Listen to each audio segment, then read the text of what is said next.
Surat textile માર્કેટમાં આગ કાબૂમાં આવ્યા બાદ ફરી લાગી 7મો માળ આગની ચપેટમાં 7.5 કલાકથી ઓલવવાના પ્રયાસો ચાલુ 10થી 12 કરોડના કાપડનો જથ્થો હોવાનું અનુમાન સુરતના પર્વત પાટિયા વિસ્તારમાં આવેલી રાજ ટેક્સટાઇલ માર્કેટમાં આજે સવારે 7 વાગ્યાના અરસામાં લાગેલી આગ કાબૂમાં આવ્યા બાદ ફરી લાગતા વેપારીઓમાં દોડધામ મચી છે।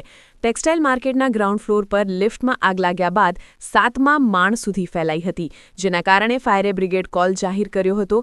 11 વાગ્યાના અરસામાં આગ ઉપર કાબૂ મેળવી કુલિંગની કામગીરી ચાલી રહી હતી ત્યારે જ 2 દુકાનમાં ફરી આગ ચાલુ થતાં ફાયરે આગ પર કાબૂ મેળવવાના પ્રયાસો હાથ ધર્યા છે। આગને કાબૂમાં લેવાની કામગીરી દરમિયાન 2 ફાયર જવાનોને ગુંગળામણ થતાં સારવાર માટે ખસેડવામાં આવ્યા છે, જ્યારે એક માર્શલ પણ ઈજાગ્રસ્ત થયા છે। આગમાં વેપારીઓના લાખો રૂપિયાના માલનું નુકસાન થયાની આશંકા વ્યક્ત કરવામાં આવી રહી છે। જો કે નુકસાનીનો ચોક્કસ આંક તો આગ પર સંપૂર્ણ કાબૂ મેળવાયા બાદ જ સામે આવી શકશે।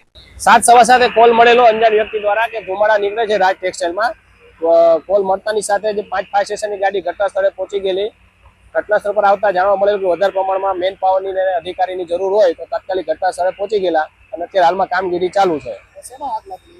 એવું કઈ ખબર નથી, પણ અત્યારે એવું કે છે જ્યારે ગાડી ઘટના સ્થળે પહોંચેલી ત્યારે જે આપણે કેબલ આવે વાયરિંગ એમાં આગ લાગેલી ની નીચેથી ઉપરની સાઈડમાં ગઈ હતી લિફ્ટના હિસાબે। બાકી તો પછી આગળની કાર્યવાહી તપાસ કરતા જ જાણવા મળશે।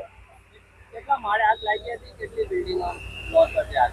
અત્યારે ટોપ ફ્લોર ઉપર છે બરાબર, અને બાકી તો નીચેથી ઉપર ગઈ છે। દરેક દુકાનો ખોલ્યા પછી ખબર પડે કે કેટલી દુકાનોમાં આગ લાગેલી છે અને કઈ રીતે લાગેલી છે।